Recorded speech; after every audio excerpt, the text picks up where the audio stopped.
The more that a broken system tells you that you're wrong, the more certain you should be that you must keep pushing ahead. Because it's the outsiders who change the world and who make a real and lasting difference. Nothing worth doing ever came easy. Treat the word impossible as nothing more than motivation. The future belongs to the people who follow their heart no matter what the critics say. We must always remember that we share one home and one glorious destiny. We all bleed the same red blood of patriots. We all salute the same great American flag. Our best days are yet to come.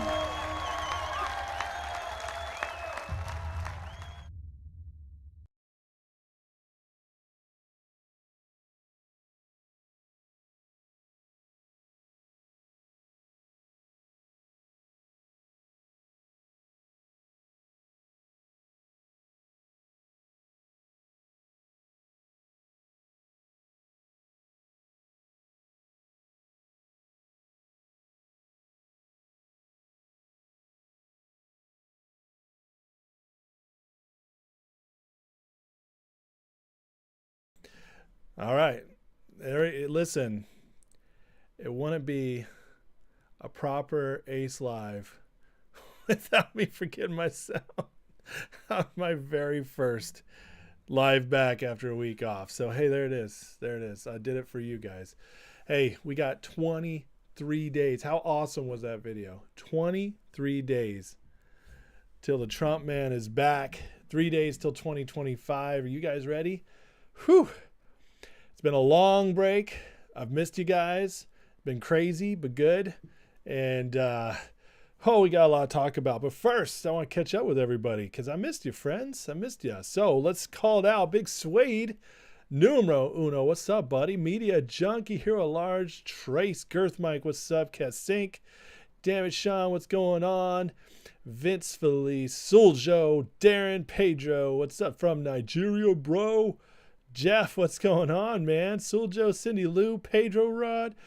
Just Mike, I just said Pedro Rod. What's up? Brian, so now what? Damn it, Sean. William, thank you. Wicked and Joe Scarpazza. What's going on, guys? Well, how was your holidays? I hope you all had a merry freaking Christmas. You like the haircut? Thank you.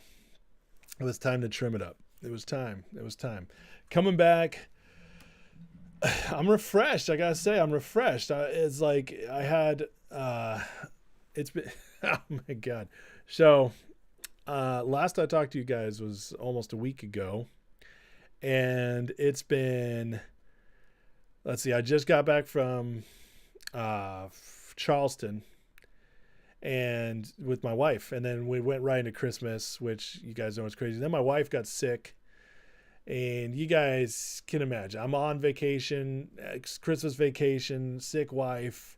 It got busy. So that's why I just was like, you know what? I can't even try to make these lives happen right now. So I'm going to refresh. I'm going to get ready and ready to jump into the new year.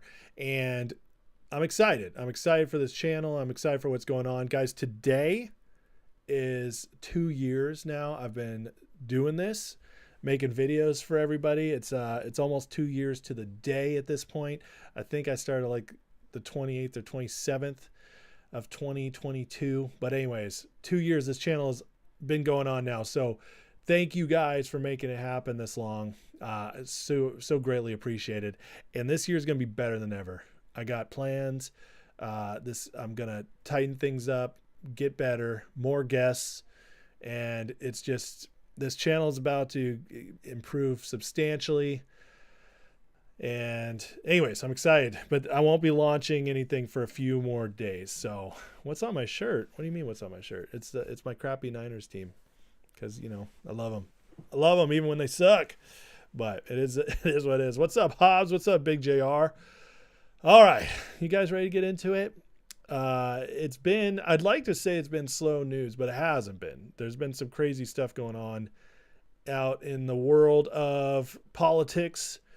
Nothing, it's not like the day-to-day grind. It's more stuff bubbling up. But we got to talk about it. So let's get moving.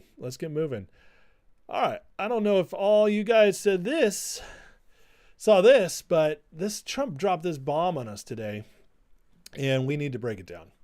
We just have to discuss this, because what have I been saying for a long time?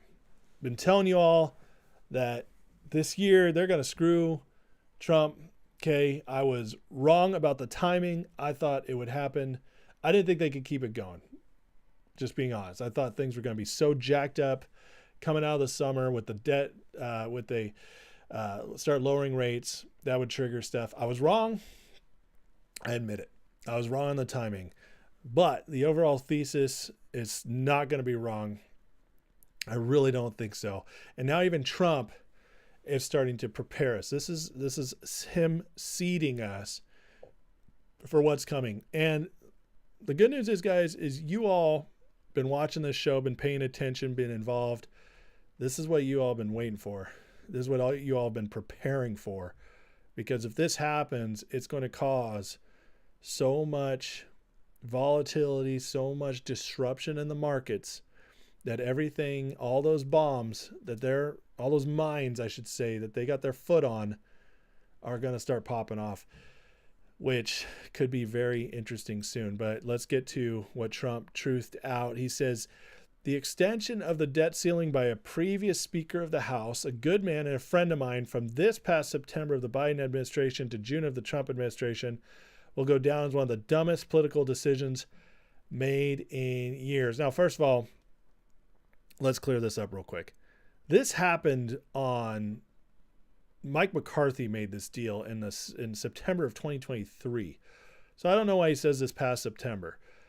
Remember, we talked about this when it happened. They cut the deal that they could kick down the debt ceiling for a year and a half and no limit on it. And so we just knew it was going to be crazy. And so that was Kevin McCarthy's deal, not Mike Johnson's. And so I'm a little confused by why Trump said it this way. But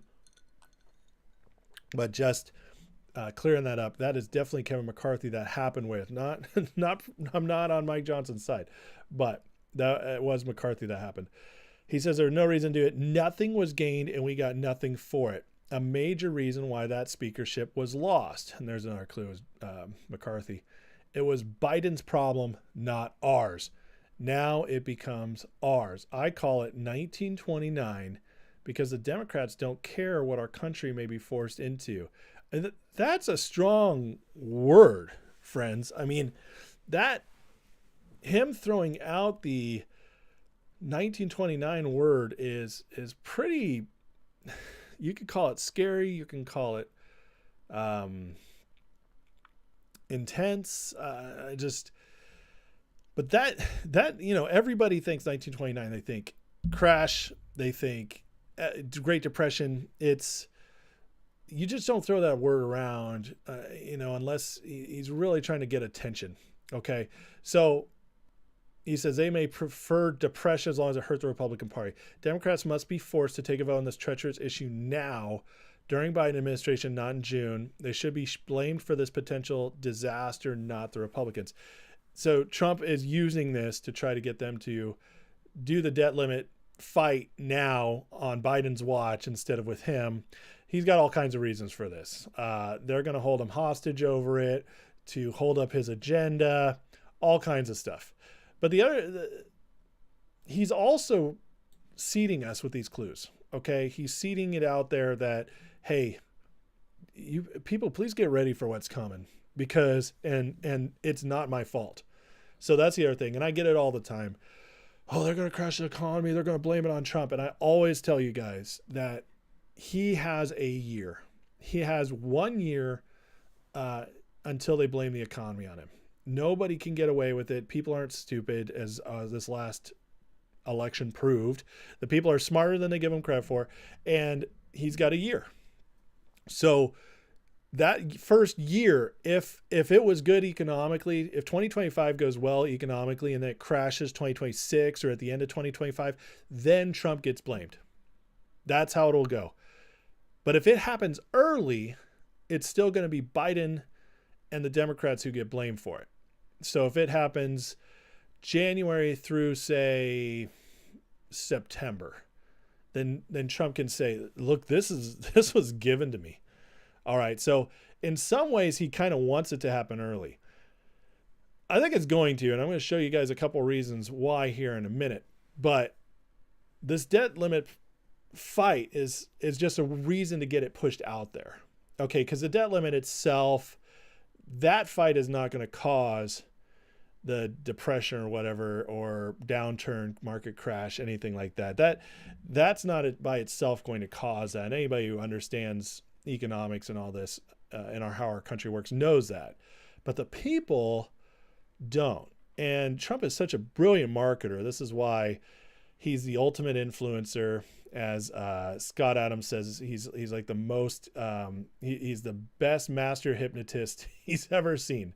Somebody who's untrained and yet can just hypnotize the masses, because, and he doesn't mean hypnotize you into a stupor. He means hypnotize you into just understanding what he wants to communicate, getting across his point in a way that says like, oh, I get it. Like it's a hypnosis almost.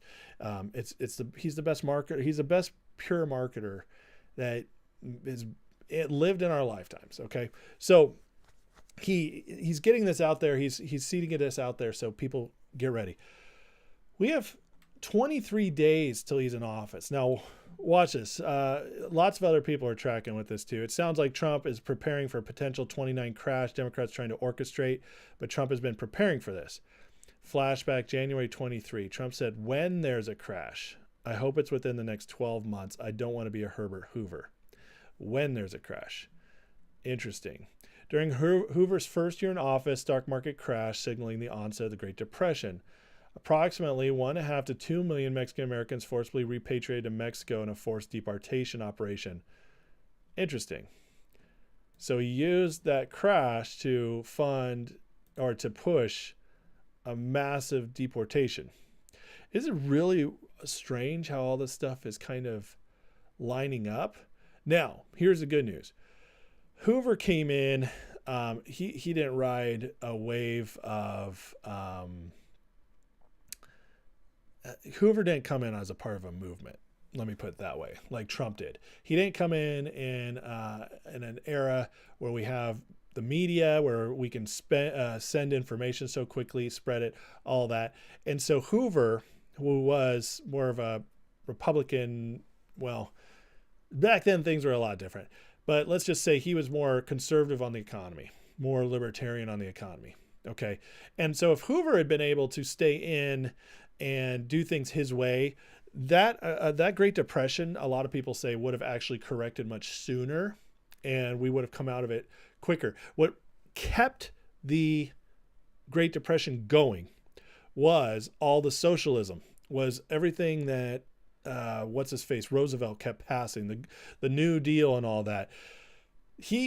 Under Roosevelt, we became the closest to a socialist country we've ever been. He got stuff done. He was like Obama on steroids. Okay. Great communicator, took to the airwaves, much tougher dude than Obama, obviously, because he's 1930s tough. You know, it's like they're a different breed back then, but he still was very socialistic. He packed the Supreme Court so he could get what he wanted. He had 7 justices. He packed it up to 9 so that he could get the votes so that the New Deal would go through, and all that just...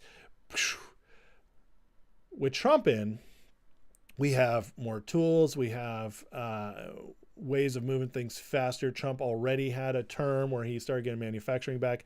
We can correct this a lot quicker. And then from there, I believe, we'll get J.D. Vance and everything, because by the end of Trump's term, we'll definitely be seeing improvements. But you use this, you never let a good crisis go to waste. So you can use this downturn for the deportation, to get new laws passed, to reshore up everything, maybe even get rid of the Fed. Because look, Trump's a student of history. In fact, let me go back to this tweet and this tweet under here Those who say we aren't in 1929 might want to consider the similarities. By all accounts, the Federal Reserve intentionally caused 1929 by encouraging years of extreme speculation. Does that sound familiar, like what we're going through right now? Extreme speculation, followed by rapidly tightening policy. Oh, kind of like we're going through right now. Isn't that interesting? Somebody obviously ran this through ChatGPT because it's got all these similarities between 1929 and 2024. But as a student of history, Trump can look and he can bring this stuff up and say the Fed caused 1929. The Fed has been doing all this stuff. We've had multiple depressions and crises since the Fed came in. That was the whole point of them being created in the first place, was so this stuff didn't happen. Maybe we use this to get rid of Fed. Maybe he can use this to get rid of income tax and create his tariff policy. I don't know. But I can tell you that when things get bad, it's much, much easier to get stuff through. It's much easier in hard times.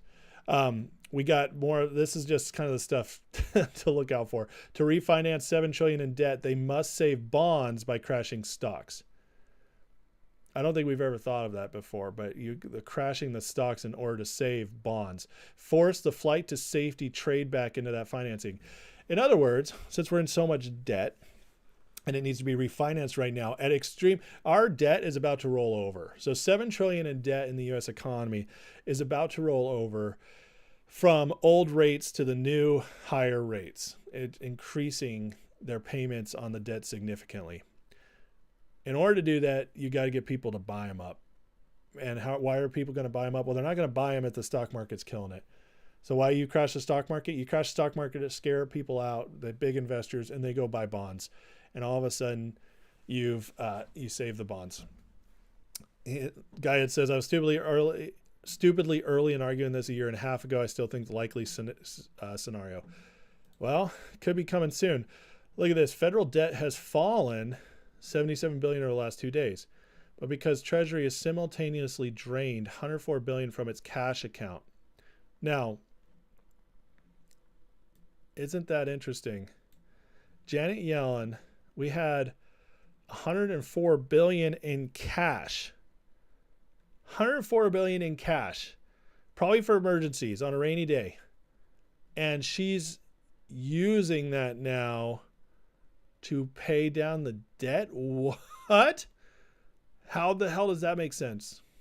Unless she's setting up her replacement at Treasury for failure. They're starting to rug pull us, guys. They're starting to rug pull Trump, his incoming administration. But like everything else, this is going to backfire on him. I feel that pretty strongly here. Steve Bernard, it's good to hear you too, man. AP says, evening team finger. Happy holidays. I love it. Black guy with its H1B. Ed Shabowski, we'll talk about that in a minute. We might disagree, though. Hobbs says, need finger to squeeze so I can become a prepper before depression. I mean, you say that with a sad face. I get it. We all want these to squeeze. I totally hear you. JR, my wife's doing better. Thank you. 80, there's no news here on GTI. There's nothing to report. XRT on Reg Show. Oh, boy. I think some XRP stuff is about to get interesting. Donald Trump's going down. Get him out of... Okay, Ebony. Good luck with that. You're on the wrong side of history there, girl. Hobbs, ice water. I'm having some iced carbonated water. It's delicious. Damn it, Sean. We cannot be surprised they're going scorched earth on the way out the door. That's exactly right. Fed is setting up a government default. They're going to try, or they might be trying. I don't know if Powell is full on with that. I think Powell is kind of in his own world here. He doesn't really like what Trump wants to do, but he doesn't like the Democrats either. I certainly don't think Powell wants to be known as the guy who crashed it all. I just don't. Not knowing his history, I don't think he's like that. He's not as globalist friendly as, say, Yellen, Bernanke, Greenspan. He's basically tanked Europe by his policy here. So, yeah, I don't think Powell is intentionally setting up a government default, but the the Treasury Secretary Yellen and the Biden administration might be. Let's keep going through this thread a little bit here. So she used that cash account. Debt limit kicks in January 1st and will almost immediately bite because the government is constantly borrowing to pay its bills. Artificially low debt on that date, fed by draining Treasury cash, also sets the borrowing limit artificially low, so extraordinary measures won't last as long, leaving a somewhat depleted cash reserve, opposite of what Yellen inherited, the largest Treasury cash balance ever, will give the next Treasury Secretary less flexibility just as bond yields are rising. Less cash obviously means extraordinary measures run out faster. So she just kicked by paying off, by using this. By the way, real quick here, Trump left Biden the largest Treasury cash balance ever. So there you go. I mean, they had, even though the debt was higher, all that stuff that happened because of COVID, he at least left them with cash on hand. And that has all sorts of benefits. One of them is right here. By paying off, by using that cash to pay down our debt, or at least keep us from going into more debt these last couple of days, she's draining the cash reserves.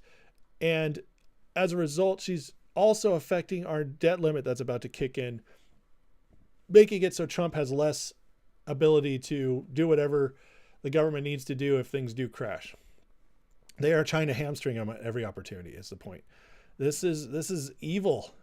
And I would say it's evil genius, except I know that these people are stupid and they screw up all of the time. Who got a hold of these eyebrows? What are you talking about, my eyebrows? Nobody touched my eyebrows. I've never plucked my eyebrows, touched them, anything. Dave Munns, 37 likes, 120 people watching. Come on, guys. Like, share, subscribe. If you like the breakdowns, help the channel out and going into the new year. Thank you very much. I appreciate it. Nick, we'll talk about DJT towards the end, but it's looking good. Janet Yellen expects the U.S. to officially run up against its borrowing limit in mid-January. So she's pushing that. Our borrowing limit was supposed to last until June, and now it might hit in mid-January, which this might backfire on them again, because mid-January we'll have the new Congress in. It could force something to happen with Biden before Trump comes in, but we'll see. We'll see where that goes. Anyways, defaults on U.S. credit card loans hit the highest level since the wake of the 2008 financial crisis, sign that lower income consumers' financial health waning after years of high inflation. So enjoy that Christmas, guys, because the debt is drying up. People's ability to finance is drying up. Credit card loans defaulting. People are running out of ability to make their payments, which means credit scores are going to plummet, which means banks aren't going to lend, and round we go. So yes, they drained our strategic oil reserves. Good point, Vince. Thank you for reminding me of that. Listen,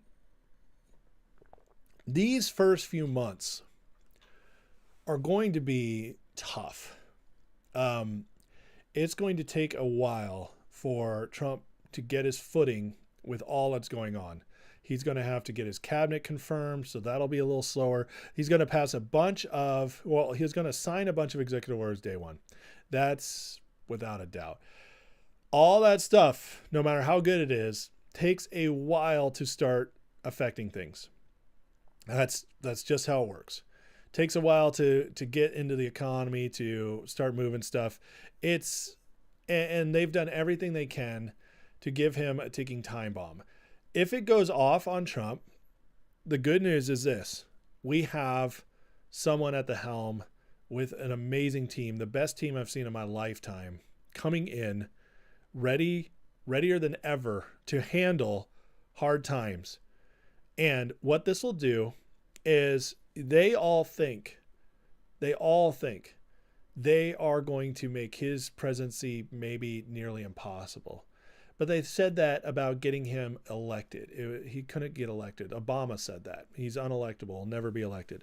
They thought they could stop him there. They thought they could kill him. They thought they could bankrupt him. They thought they could send him to prison.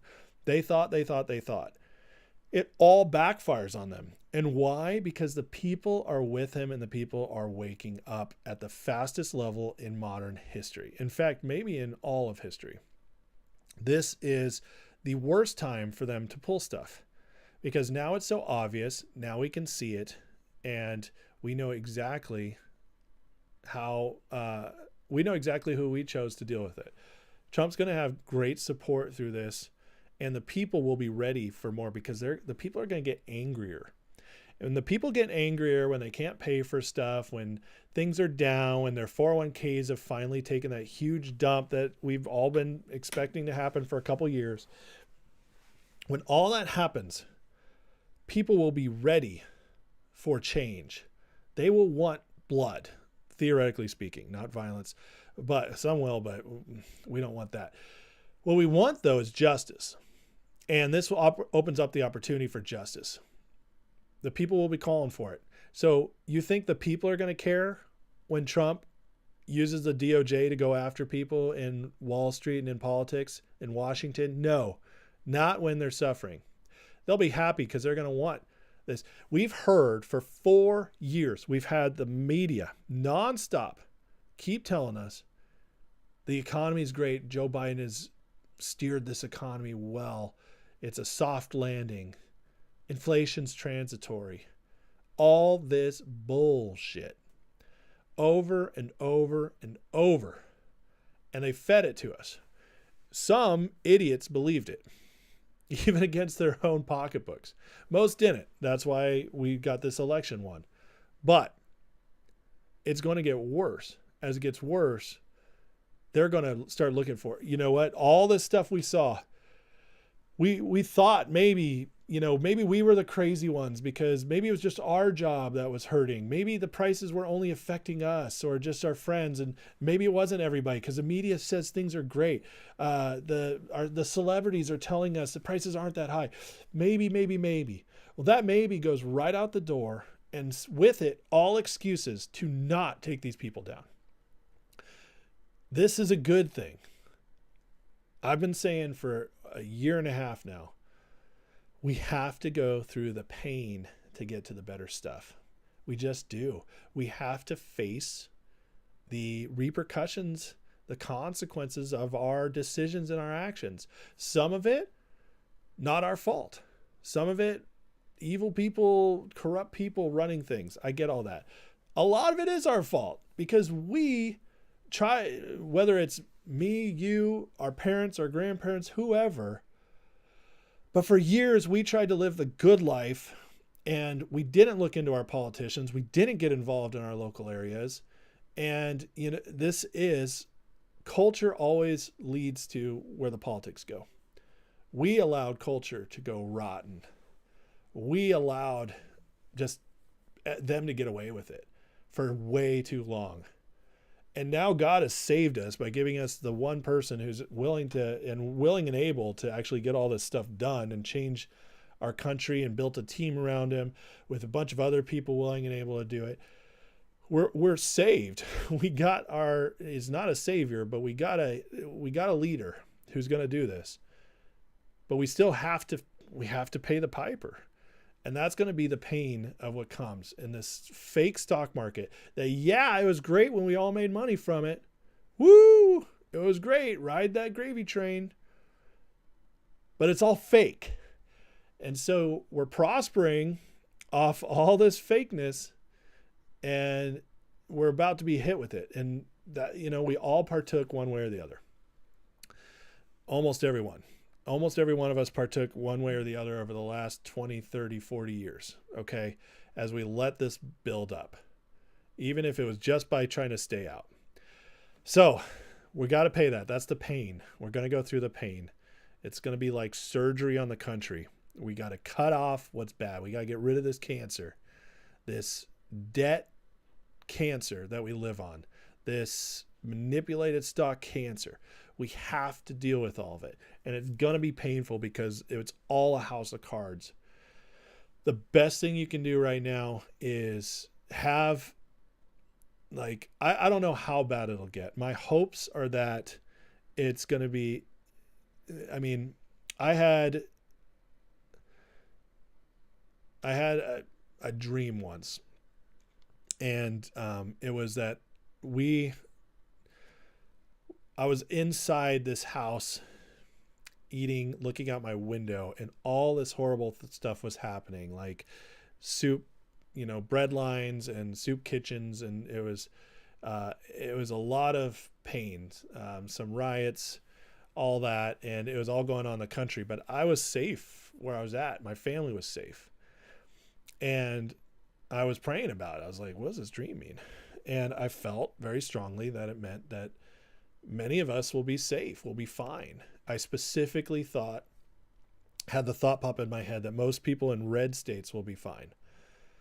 The hardest hit places are going to be the blue states. And why? Well, because A, those are the places that are the most corrupt. Not that red states are immune, but those are the most corrupt. But B, and this is the biggest thing, is they are the most centralized. They are the most reliant upon the federal government. They've built everything on debt, just as the federal government has. They live on government handouts. They create huge welfare states and huge pension funds that can't possibly be funded. And so this was all going to fall apart in COVID, and guess who bailed them out? Biden came in and bailed them all out. All the blue states were just about to pay the piper then. They were about to go through it because they were bankrupt or nearly bankrupt because of COVID. And then Biden came in, signed $1.9 trillion, and just gave them all their money back that they spent on COVID plus some. And all the blue states just got hundreds of billions of dollars. And so that replenished them. And so they kicked the can further. And so this is what we're looking at. But anyways, we're going to pay this. The good news is, if we do tariffs right, if we do get manufacturing back, if we deregulate, the innovation of the American people can break this rather quickly. And it could be a massive crash that lasts for a couple months and then can start turning around. And we can be off to the races by 2026, mid 2026, late 2026, which ironically, or maybe not ironically, which beautifully is the 250th anniversary of our nation. What if we can go into 2026, the 250th anniversary of our nation, with a remade government, a remade economy, back to constitutional principles, ready to just go into what I believe is going to be the golden age. I think that's very exciting, and I think it's actually very possible. Thomas Dubois in the house. What's up, my friend? God bless you, man. I think about you all the time and praying for you with all you're going through. Reverse repo shrinking fast. That is exactly true, too. Yeah. Bad stuff coming. Justice is coming, says Todd. I agree. Hammer of Justice is coming, says Roger. Amen. Cassink been saying FJB for 4 years. Well, good for you. Just Mike says, don't forget how many times we were told no one's above the law. There has to be consequences. Amen. And it's coming. John O. White says, as a vet, I took an oath to protect this nation from all enemies, foreign and domestic. Trump's a legitimate president-elect. Enemy best think again before doing anything stupid. Amen. I completely agree with you. Roger, what the F is behind the Biden? There's some dark stuff. What's up, Linda? Jim Boswell, if a crash occurs, stay put, don't sell stocks. Yeah, that's a tough one, Jim. Hopefully, guys, you've learned enough in these last few years to have a plan if it tanks. And the hard part is, Jim, if it crashes the way I think it could crash, and this is not financial advice, this is my opinion, this is speculation. This is just based on what I'm seeing and what the people I trust who know this stuff even better than me myself, what they see. If it crashes the way I think it'll crash, say Dow's at 43,000 right now, I could see the Dow going down to like 10,000. If that happens and we see that big of a crash where the Dow gets to single digits again, under 20,000 or something like that, if that happens, we fix everything. this price of 43,000 on the Dow will not be seen again for maybe 50, 60 years. And if ever, because the only reason it's even as high as it is right now is because of fake money. That's it. It's the biggest bubble of all time. I mean, think about this, guys. Think about this. Just 4 years ago, in March of 2024, the Dow was down under 19,000. We set records when we hit 27,000. And that means the Dow has gained like 40% in 4 years. That doesn't happen in a healthy economy. It just doesn't. Unless you're coming out of a crash, which we weren't. I mean, we had a mini crash, but we didn't have a real crash. So Jim, you got to think about that stuff too. It's that it might be smart, and I'm not telling anybody to do this, but you might want to think about this.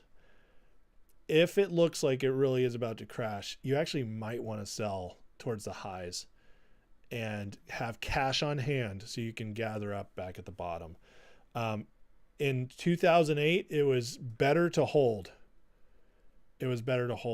But 2008 fixed nothing. In fact, they injected a bunch of stuff in. They lowered interest rates to zero.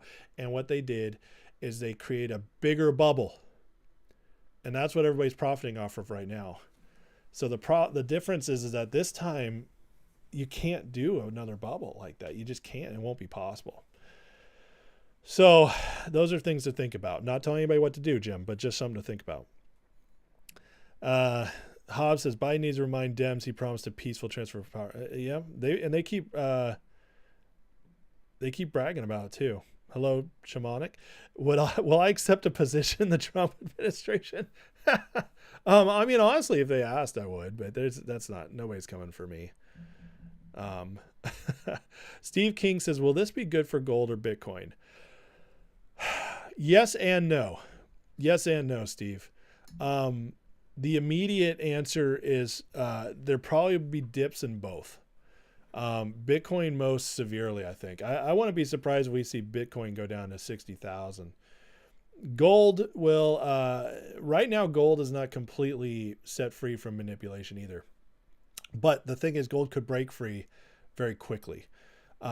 So if all this pops, I imagine gold will take a dip initially and then build back up. So yeah, long-term gold's good. I think Bitcoin will be great long-term too, but there might be some pain first in both of those as well. If DJT eliminates income taxes, yeah. Plunge protection teams working overtime until January 20th. They're trying, but even they're running out of the ability to do this. Thoughts on HB1? We'll get there in a second, Vince. Mike says, why would they do something different if we crash now? Mike, because they have to, because they can't do what they did last time. So in 2008, Mike, our interest rates were already up. Okay. So they were able to get them down to zero. And guess what? There was no inflation. No inflation. And our national debt was less than half of what it is now. So much different circumstances. Obama inherited a crashing economy from George Bush because of one bubble, which was the housing market bubble, the mortgage-backed securities. So he inherits that, and what he does is he pumps $900 billion into the economy in a stimulus. Bush pumped $800 billion into the economy with TARP, and so that's $1.7 trillion combined. They pump that into the economy. The Fed starts quantitative easing, which they keep pumping money into the stock market and banks, and then they take rates down to 0%. And guess what? We barely saw any inflation. But they didn't fix anything. Instead, what they did is they allowed the stock market to be even more corrupt. Obama is a complete Wall Street hack. They passed everything they passed made it easier to be corrupt from the big side of things. They allowed the big banks to just scoop up everything. They didn't fix the housing market. And so now we have a credit bubble, a housing bubble, yada, yada, a couple other bubbles in there. And we have inflation that can run rampant if we cut the rates down. So Powell has now, we've come into this bubble the entire time with low rates until the last 2 years, and the entire time quantitative easing. It only started last year where Powell started quantitative tightening, okay, which meant pulling out some of that money. But the Fed's balance sheet is still close to records. Because of that, you cannot pump the same way you did last time unless you want hyperinflation, which means your eggs don't cost $6 anymore. They cost 60. And nobody can survive that in America. We'd need stimulus checks of $100,000 each just to get through a year. Like we cannot go to hyperinflation. So we cannot do what we did in 2008. It's just not possible. So this time we have to fix it. We have to let it happen. We have to let our market fix itself. We have to let the private sector, which means we have to allow some things to fail, whether it's banks, big companies, whatever. Trump has to have the guts to allow that stuff to fail. I hope he does. And if he doesn't, he better have some really brilliant plan of restructuring them based on all the money they're going to be borrowing and so on and so forth. So that's how it's going to have to happen. But it's going to be interesting to watch it. That'd be great for teaching people to have lots of kids. Why is that, Hobbs? Damn, John, you've been wondering to yourself where all the big funds will sink their money after the crash. Where will be the next scam bubble? Good question. They might not have the opportunity to create a real bubble. There'll always be bubbles because there'll always be investors chasing things and hyperinflating it. But there won't be another bubble in the same way because they won't have these loopholes that they have now. Hopefully all those get fixed. Thomas and Obama inherited a dude named Mike. Inflation is taxation, exactly. The wealthier always get wealthier in inflation, and the regular people get screwed. Yeah. Government does want people to buy notes.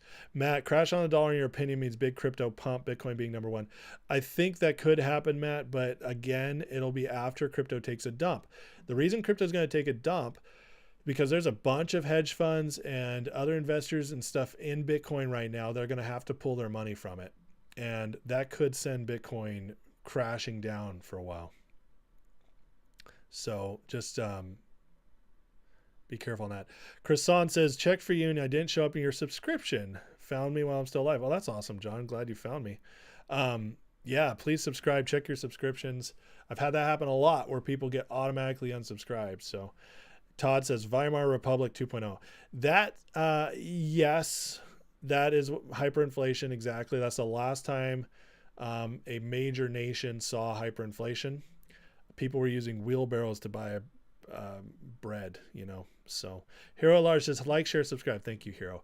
Okay, let's move on. And if you guys have questions, just put them in the chat. You guys ready for this one? They're hitting Trump from all sides. We just talked about the economy. Well, here comes the next possible pandemic push. Luckily, we're much too smart for this now. Dr. Lena Wen calls for FDA to authorize the bird flu vaccine. Actually, the vaccine developed already against H5N1. Biden administration has contracted with manufacturers to make almost 5 million doses. However, they've not asked the FDA to authorize. They could get this authorized now and get the vaccine out. Whew. Is that fun? You guys ready for that one? Bird flu vaccine she wants approved for humans called Audens, made by CSL Seqirus. Humans injected with Audens died at a rate of 1 in 200, 0.5% compared to 0.1% of the placebo group. In one of the clinical trials, deadly injection must not be authorized for human use. Yeah, they're just going to keep trying. They're just going to keep trying. This is the clinical trials. Your rate of death went up 500% by taking it. So listen, I don't take vaccines. That's my personal choice. You guys do what you want. But yeah, this scary stuff. And as Drop TFs just says, pathetic. I completely agree with you.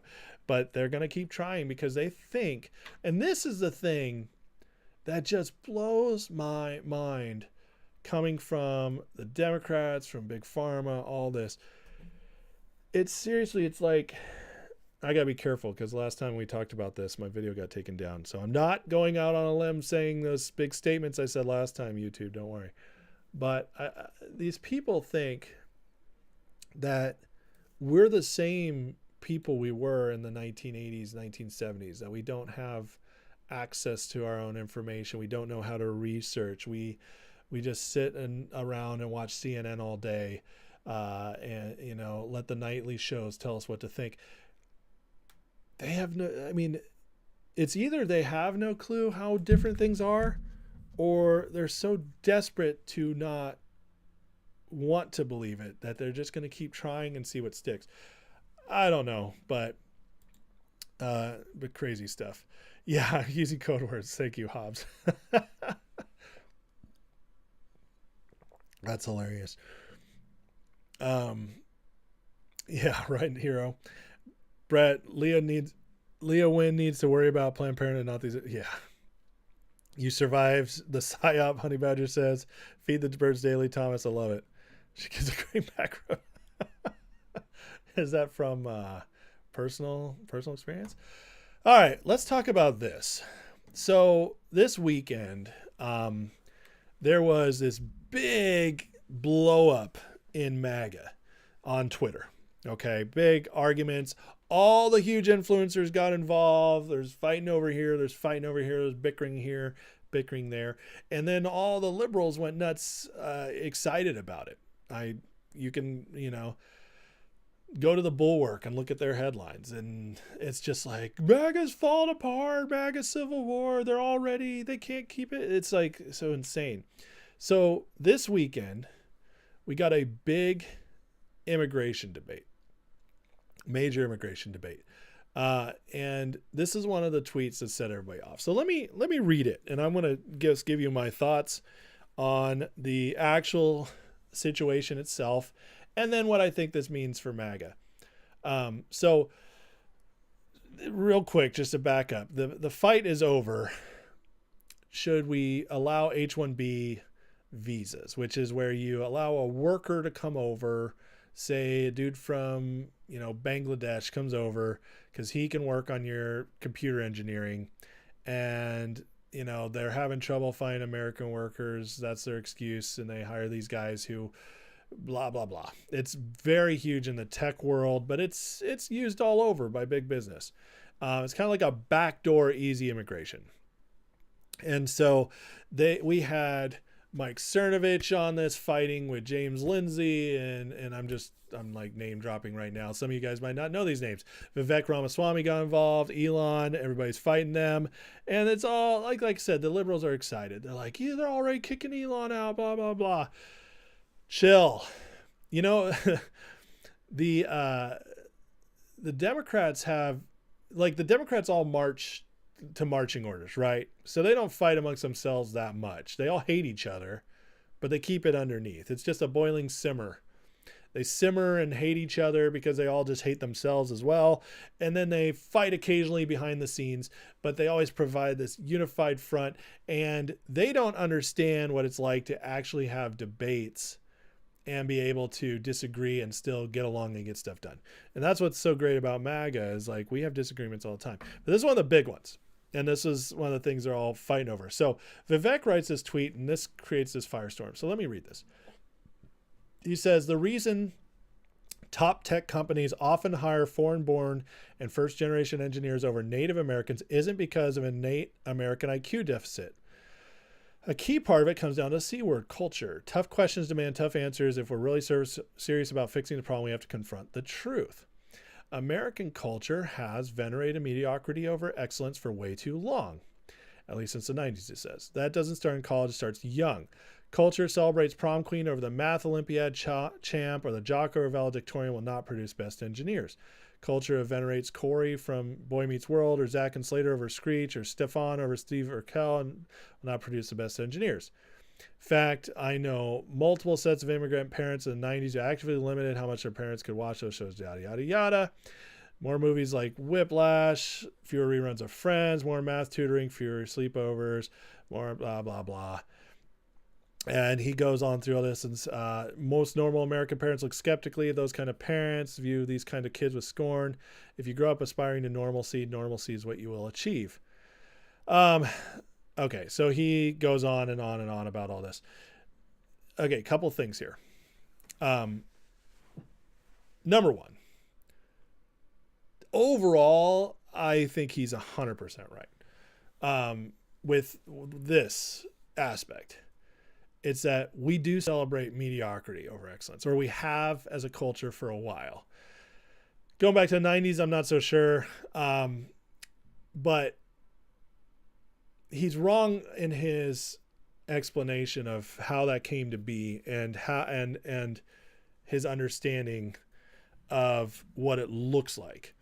So when I say he's absolutely right, we celebrate mediocrity. Well, yeah, if your kids are going to college and they're, taking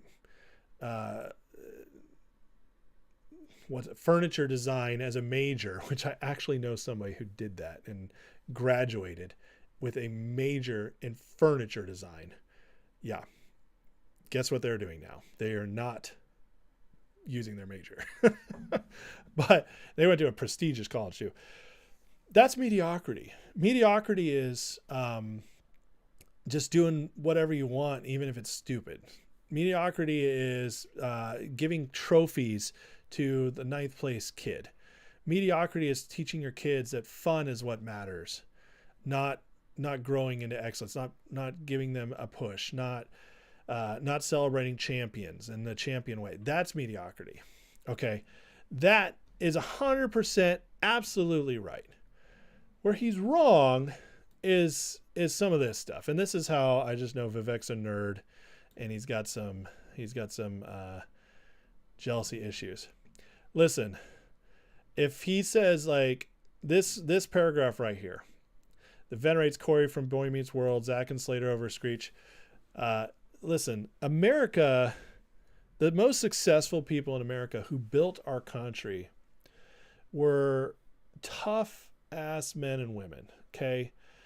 And in the beginning, mostly men. And these dudes were warriors. They were farmers. They were not nerds. They weren't sitting around, they were outdoorsy. They were hunters. They were Zach and Slater, just with the curiosity of Screech. Now, if you're too young to understand my Saved by the Bell examples, I'm just sorry for you. And you're missing out, because Saved by the Bell is awesome. And I'm still in love with Kelly 30 years later. It's okay. My wife knows. But that's where he gets this wrong. American excellence looks like bravado. It looks like having a little bit of cockiness. It looks like, being the strong guy. It does. Or the tough woman who, we conquered. We conquered the wilderness. We conquered the West. We were pioneers. We're explorers. We're innovators. We're invention, all that stuff. And we put all that together, and that's what makes America great. It's that we got it. And that's why we beat all these other countries, because we figured out how to be real men and real women while also not being nerds. And so now what he's saying is that we've gone to mediocrity, which that part's completely true. But the problem is we've lost. What we've lost is we've all become, not all of us, like not me, not my generation, but the generations coming up. Well, a lot of my generation, but not me and not my friends. But the problem is Screech did become who Americans were, minus the smart part. Think about everything right now. Everything that's popular. Computers, comic book movies, video games. The nerds won. And listen, I love all that stuff, but in its place, we gave up pushing ourselves physically. We gave up exploring the real world. We gave up just what makes men men and what makes women women at the best of themselves. We gave that all up to become the country of doofuses with helicopter moms. That's who we became. And so he's completely wrong in his assessment of how we got here. But it doesn't change the fact that he's right about the mediocrity thing. So MAGA gets in, and this fight becomes Americans aren't getting jobs because of these H1B. You know what? There's actually a lot of truth to that. There is. There's some excellent American engineers who have been passed over because they could hire these H1B guys for less money and they'll work more hours. Why? Because they're willing to have 6 of them sleep in the same room for 5 years and save up so they can buy gas stations. I don't know. They have a plan. I mean, there's a reason why Indians have the highest average income in America. It's because they are patient. And when you come from the slums and you got a great degree and you lived in India and you come over here, you're like, this is awesome. And so they're willing to go through it. We don't have that anymore. We don't have that grit anymore, that survival, that suffer now to excel later. That's what we've lost. That's what we've truly lost. Does the H1B program need to be reformed? 1,000%. But should we get rid of it completely? No. And this is where I'm on the other side. I'm in between these sides. One says, let's just keep ushering all these people in. That's more the Elon side of things, although he admits it needs reform. The other side of it was like, let's stop all of it right now. And let's just get this, get all these Americans employed, and which sounds great, but that, what that is very idealistic, because we might not have, we have a lot of crappy Americans right now who are not well educated, who don't have a fire in them, who want to work 15 hours a week and get free healthcare and benefits for that. What do you do with those people? You can't just give them a better job. These companies actually need real workers. So what we have to do is if we seriously reform the H1B program so that we're all, because we also want to bring over the best. That was always America's immigration platform. We'll let you in if you're the best of the best, because we want the best of the best from your other countries to become American.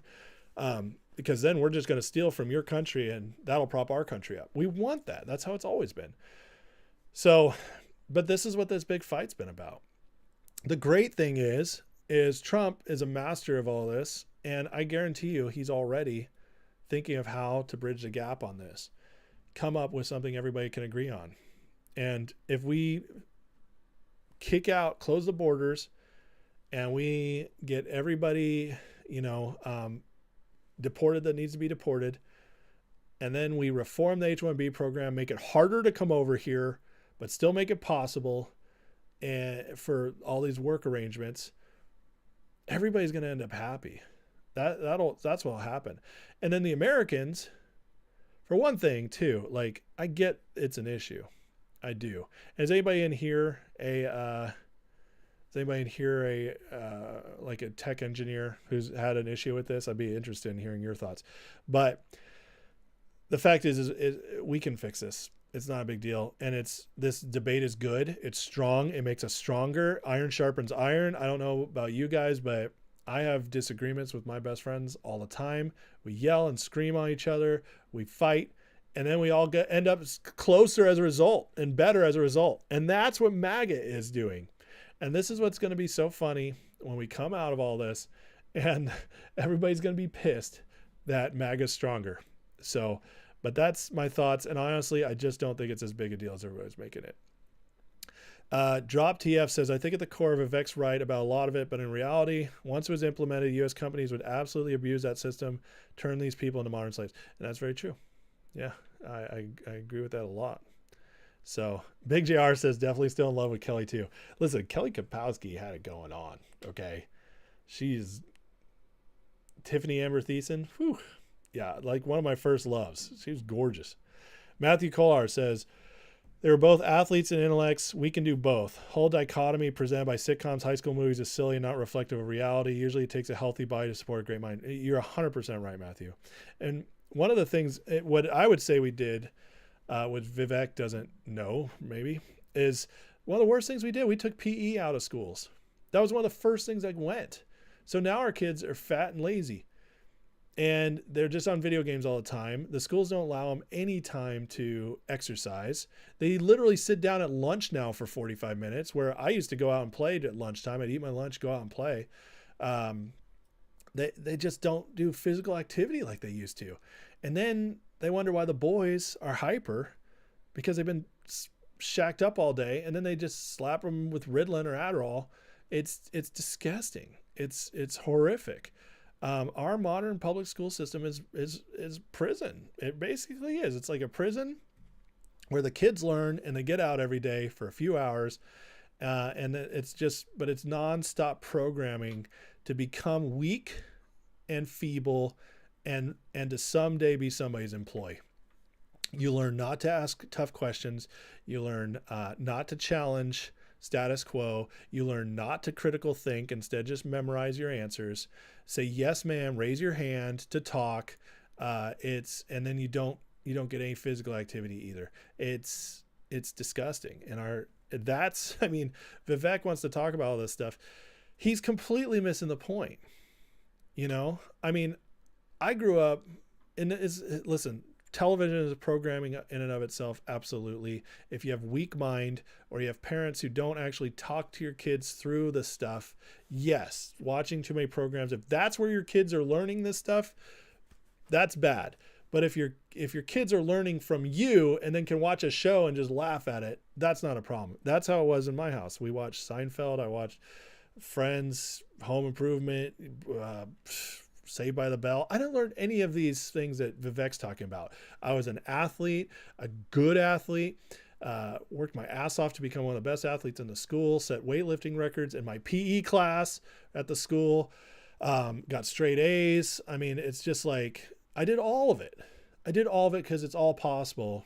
And my parents didn't even push me that hard. I just liked it. I just wanted to be excellent. And they gave me that value. And that's where I agree with him. But that starts with parents, and then the system has to accommodate it. Our system no longer accommodates it. And that's the problem for kids the most, which is why, in my opinion, the only answer, the only way most kids, unless you have a wonderful family atmosphere, the only way most kids can get out of school anymore, normal with the ability to achieve excellence, is to go to private school or be homeschooled. But because public schools are just god awful. There's a few here and there, and some communities have built up their public schools decently, but you got to be super involved as a parent, even more so, to fight off all that bad stuff. It's very difficult. Who became the Mr. Belding? Screech looks like an exact clone of Destiny. Oh man, Screech was smarter than Destiny. Destiny is a fool. Destiny is a cuck, so that would make sense. Screech became a porn star, so there you go. They do have a lot in common. Matthew Kollar, Vivek Singh's Hollywood dribbles reality. He can be... I don't think Vivek's a moron, but he definitely has some interesting ways of looking at this. Damage Sean says you can lay a bunch of STEM problems at the feet of education system. 100%. Absolutely. Formerly Wrong Way says Elon backtracked on some of his statements. Really? Drop TF says Topanga, though. I never was big into Topanga, but a lot of my buddies were. And I do, we homeschool our kids, Drop. Northcut says it's a good program in and of itself for talent. Went too large for abuse. You talking about the H1Bs? Yeah. The people they bring in work hardcore. They have a feel of one little wrong step, they'll lose. Yeah. Yeah. You need the wood paddle by the chalkboard. You lived it, says Dave R. Oh, man. Brett Montgomery says, FYI, Sonora High of Northern California pounded the Rock to the tune of 360 yards in a 52-34 victory over St. Pius claimed CIF State Division 4A champion. No way! Sonora High won the state championship? Guys, lots of my friends went to Sonora High. That was the high school right down the road from me. I went to the small private school in the area, but yes, I didn't see the Sonora win. So thank you, Brett. That's awesome. Go Sonora. That's my old stomping grounds. Congrats to them. Wow. Good for them. They always got close, but they never won state before. Okay, couple quick things to go through real quick before the end here. Patrick Byrne tweeted this today, which is very interesting. He says, for the record, I estimate Dems truly get 55 million real votes in elections, but industrial cheating normally gets them another 10 to 15 million. In 2020, they got 25 million through cheating. One election saw with no cheating and they collapsed. And here you go. By the way, this Kamala number is actually closer to 74 now, so it's not that egregious. But I agree with him. I completely agree with him. And this is another reason why I just think 2028 is kind of in the bag for J.D. Vance or whoever ends up running Republican if Trump fixes the election system, which he's working on. Trump announces he'll work with Congress to secure the elections through watermark ballots, voter ID, and one-day voting. That could just completely change our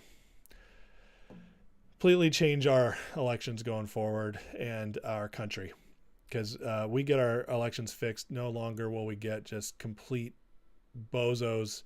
It could happen occasionally, but it's much tougher if our elections are fair and the people's vote actually really, truly matters all the way through the primary process through the election. So this is exciting stuff.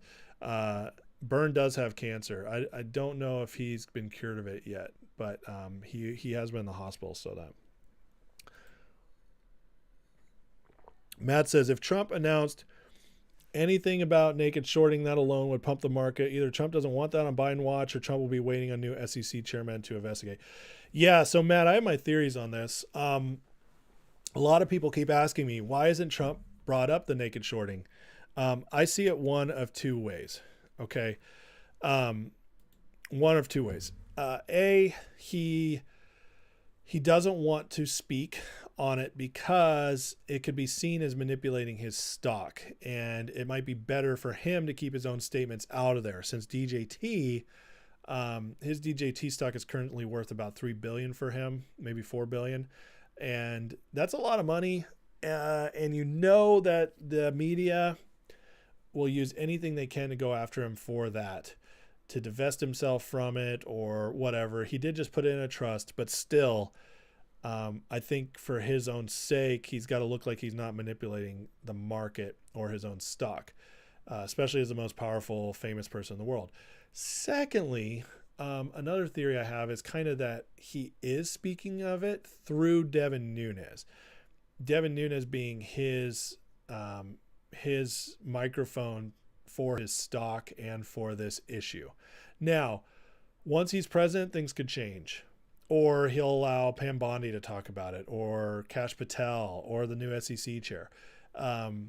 It might be something he keeps behind closed doors for himself because the way it could look. I don't have the answer to that, but I can tell you that I'm not disturbed by it. Let me put it that way. I think it makes sense for him to not talk about it as of yet. I can think of reasons why it makes sense for him not to bring it up, but it could change. DJT though, it's looking like very saucy getting into the new year and this inauguration. Still very excited about that one.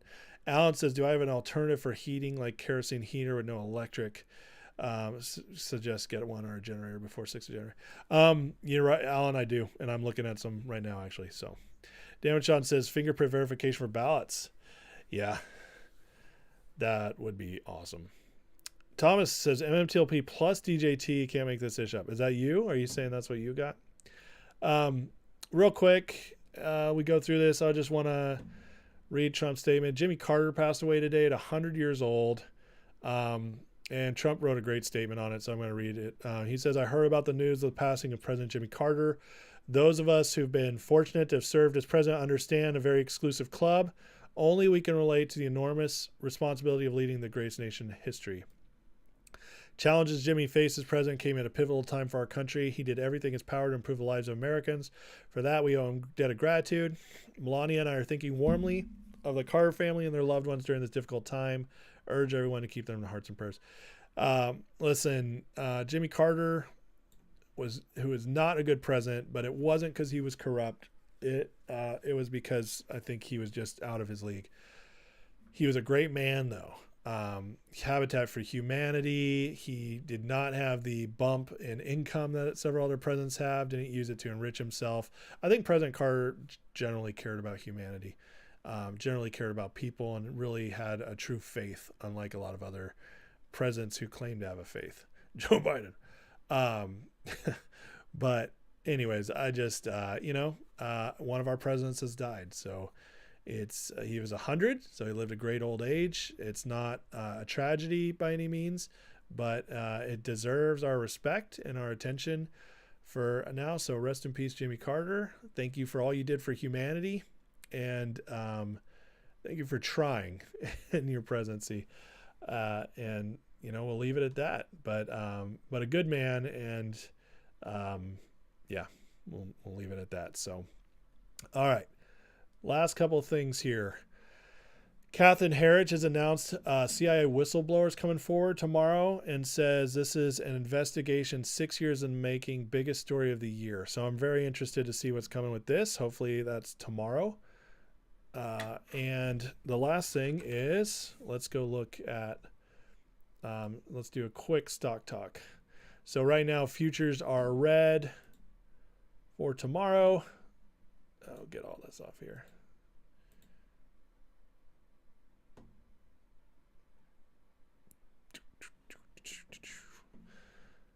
I should have my window ready, but I wasn't ready.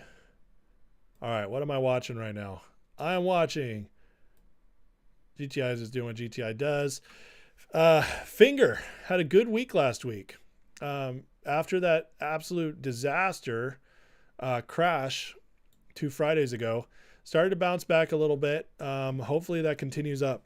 So I'm hearing some interesting stuff, nothing in concrete, so I'm not going to share it, but hopefully we see an uptrend there. ZJYL has been interesting lately. I don't own a ZJYL anymore, but it did try to make a move in pre-market the other day, ran up to 250. And so and then it came down in regular market, but something might be going on there. I don't know. I'm not really paying attention to it too much, but DJT though, I'm excited. DJT and GameStop seem to be trading kind of close to each other right now. They've been moving up and down. They're in the same basket with the hedge funds. You can see this right here, almost 2.5% both down Friday. These both are kind of primed to do something here soon. DJT, I'm the most confident as usual. That has not changed because of the inauguration coming up. And if it's down, to me, it's accumulation time. I'm just grabbing every time it goes down right now because it just keeps moving. I think a breakout could be here soon. A lot of people saying the same about GameStop. I currently don't own any, but I'm watching it closely. This whole Roaring Kitty stuff going on has got people excited again. And then Rum, I'm waiting to see if Rum regathers here to keep moving up. That Tether deal was absolutely massive. So when you get almost $1 billion investment,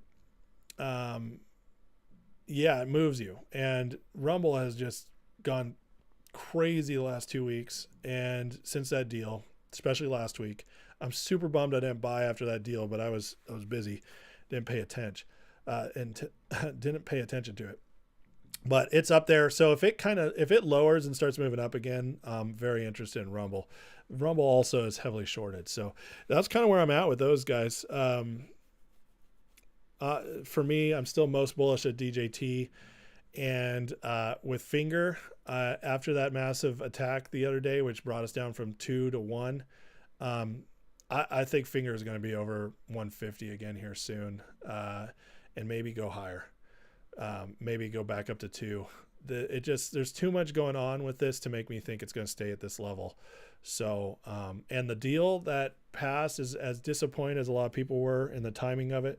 It really was not that dilutive, and ultimately shouldn't be a bad thing for the company at all. It actually could be good. 5 million cash get through the year. So at some point, Finger should show strength from that. And so this to me is it's a point I'm looking to add more. So that's kind of where I'm at, guys. Anything else? Did Screech become a porn star? Yeah, he did. Well, I don't know if he actually became a porn star, but he did porn. Yeah, he really did. Billy Beer. I never had Billy Beer. That was Carter's brother, though. Interesting. Mantan sold ZJL 135 short cover when they let it pump to 250 short down. Ah, that makes sense. Roger, no, there's been no porn in this household. Tom's well, is the Tether getting delisted from EU platform starting tomorrow? I don't know. It might be. I haven't been following Tether itself. I just know that they just gave Rumble $775 million. So that's awesome for Rumble. But all right, guys. Well, hey, please like, share, subscribe. I'll be on all this week, especially plan on doing some late show on New Year's Eve. That'll be fun. And yeah, I think we could have a fun week. Things are getting very interesting heading into the new year, politically, economically, stock market wise. So yeah, and exciting stuff I'm going to announce later this week on my channel for hopefully make it a better experience for everybody involved. So, all right, let's pray and go to bed because I actually have to go back to work tomorrow after 9 days. I'm not looking forward to it. So anyways, Heavenly Father, thank you for today. Bless these people here. And God, just whatever's coming in our nation, I pray for your guidance in it and for your protection over people and your wisdom to navigate whatever comes, and especially protection over Trump and the leadership team coming in, that they get in with no more issues. And you just give them the supernatural wisdom to navigate it and bring our country to better times than ever. So we thank you for the change coming. Thank you that 2025 could be an incredible year for all of us. And yeah, just thank you for saving us and getting us this far. So bless everybody here. Bless Thomas and his health and anybody else who has any health issues. And yeah, thank you, God. And see you all tomorrow. In Jesus' name, amen. Bless you guys. Let me see if I missed anything here. What's up, Liquid Skittle? Good to see you. Matt says naked shorting will be addressed. That's why Trump said Gary Gensler will be fired. About Trump stocks, I think they need fresh overview before calling it out. Okay. You mean from Trump? Randy, finger issues, Martin Shen, the removal of ATM in favor of private placement. Removal of ATM. Okay, I got to look into more on that. All right. Well, later, guys. Have a great